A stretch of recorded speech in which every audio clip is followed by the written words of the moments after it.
Hello and happy Tuesday. Just like we did yesterday, we're going to continue with this experiment to see how it works with you watching the lecture, and then we'll do some Q&A, and then we will move on to our asynchronous time. So yesterday, of course, we did carbohydrates, polysaccharides, and today we're going to move on. We're going to do two major molecules. We're going to do lipids and nucleic acids. I'm going to do a very brief work on nucleic acids because you'll get a lot of that in your asynchronous time, but we're going to be spending a lot of time on DNA when we get to that unit. So I'm going to just give you a um, kind of a brief rundown. But let's start with lipids first. Lipids are hydrophobic. All lipids are hydrophobic, which means they do not attract water. So, as the question at the top says, do water and oil mix? Of course, we know the answer is no. And lipids, in most cases, when we think of lipids, we think of fats in our diet, the fats that are in meats and cheeses, in oils. But waxes are found all throughout nature. And the one place that we're going to be concentrating on in our next unit is how we can find lipids in our cell membranes, and those are called phospholipids, which I'll talk about in a minute. Also, many of the hormones in your body and in the bodies of animals are lipid based. So, the one characteristic of lipids that you need to know is that lipids are hydrophobic. So let's talk about waxes first. We're really not going to talk about wax hardly at all ever again. But where do we find wax? We find wax on the surface of most leaves, okay? Leaves. And we actually call that waxy coating a cuticle. And when the rain hits the leaf, it of course doesn't stay on the leaf. It doesn't adhere to the leaf because it's not hydrophilic. So it runs off the leaf and onto the ground. That's why leaves have pointy ends in most cases, because they direct the rainwater to the ground. Of course, the ground is where the roots are, which can absorb that water, which the plants need to do photosynthesis.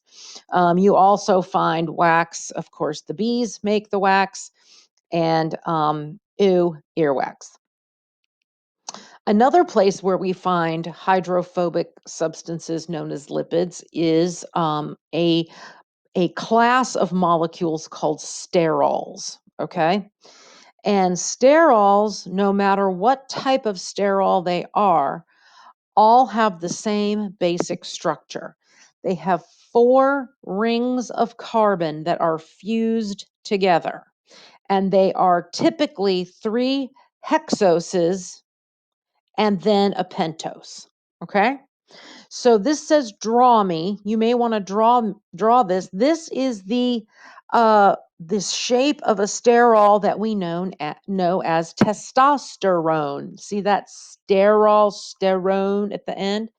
There's also estrogen, okay, and cholesterol. Those are all sterols, which are a type of lipid. And like I mentioned earlier, the steroids are chemical messengers. Whoops, I didn't mean to do that. Chemical messengers. Now, don't think of steroid. When you think of steroids, everybody always thinks of, oh, the sports guy took steroids. Yes, it's true. That is what a steroid is. And athletes who take steroids take anabolic steroids, which help them to build up muscle mass. But you have natural steroids in your body. And the quantity of those steroids is very much an important component of how your secondary sex characteristics are expressed. Organisms that have more estrogen than testosterone express female secondary sex characteristics.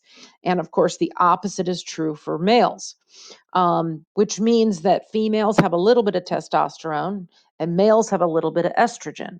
But it is during development, during puberty, during the growth phases that those different steroids kick in the right combination to foster adulthood.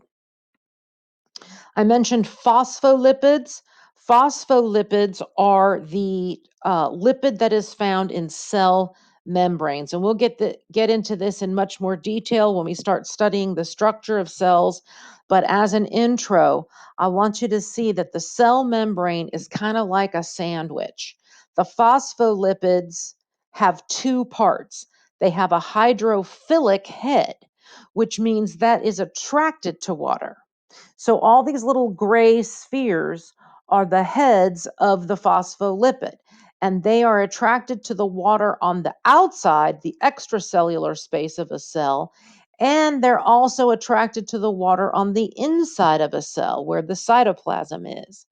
In the middle is the second part of the phospholipid, which is called the fatty acid tail.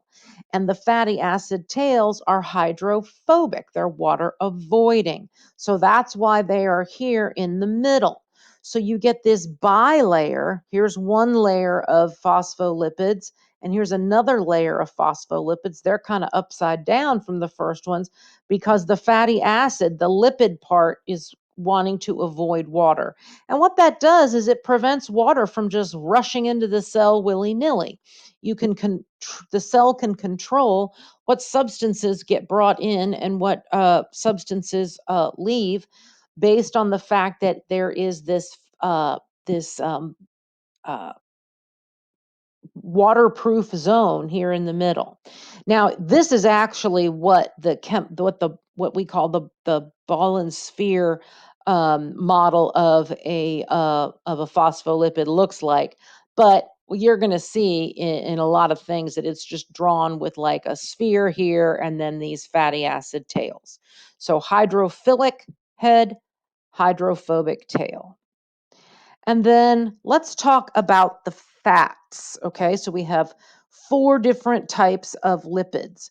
We saw waxes, we saw sterols, we saw phospholipids, and now we're going to focus on fats. And fats are part of our nutrition.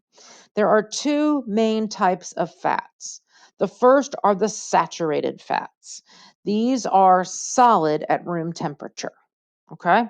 Saturated or solid. If you can remember that, you'll be in good shape, which means that they don't typically melt at room temperature. Okay. Think of a stick of butter. It gets kind of soft, but it's not liquidy like oil is, for example. Before you barbecue a steak, that fat that makes it so delicious on the pieces of meat, that is a solid saturated fat. Now it's not good for you, but that's why it tastes so good, right?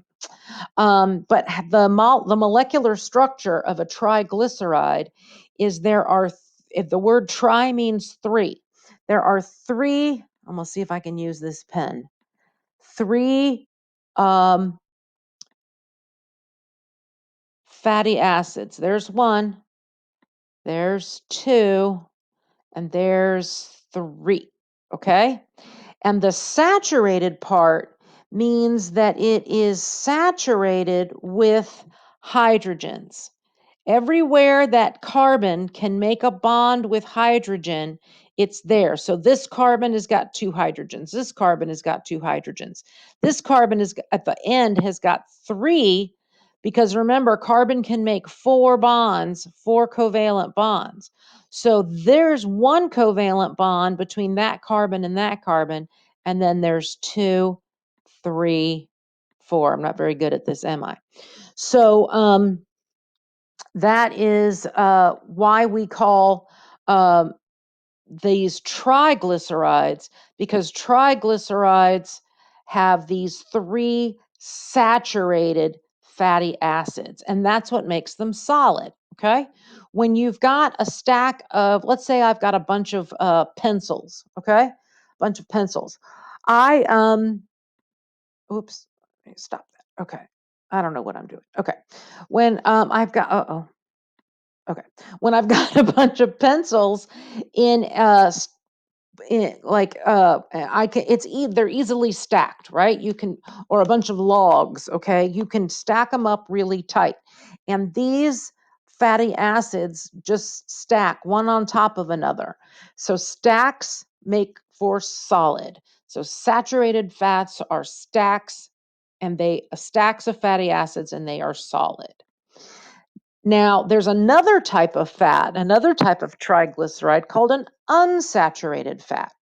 And an unsaturated fat is just like a saturated fat, except at a certain point in the structure, there is a double bond between carbon and carbon, which means it is missing some hydrogens.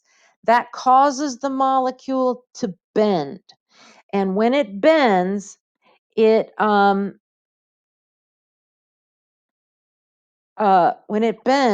it gives it a like a bent structure. Think about a bunch of bendy straws. If you take all those bendy straws out of the box and try and then bend them all and try and put them back in the box, they're not going to fit very well. They're going to slip and slide all over each other.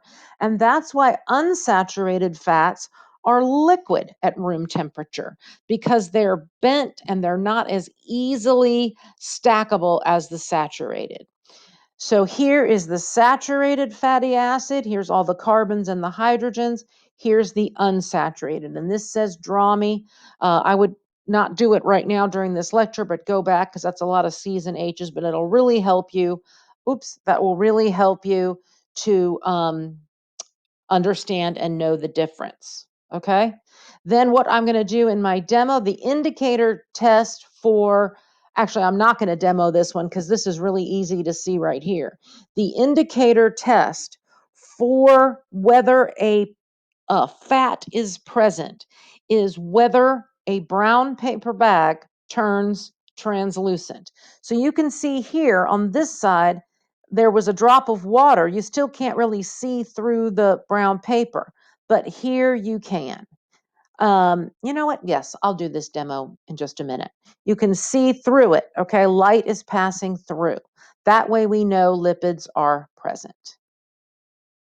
Now, I want you to go ahead and we're just going to move right into nucleic acids.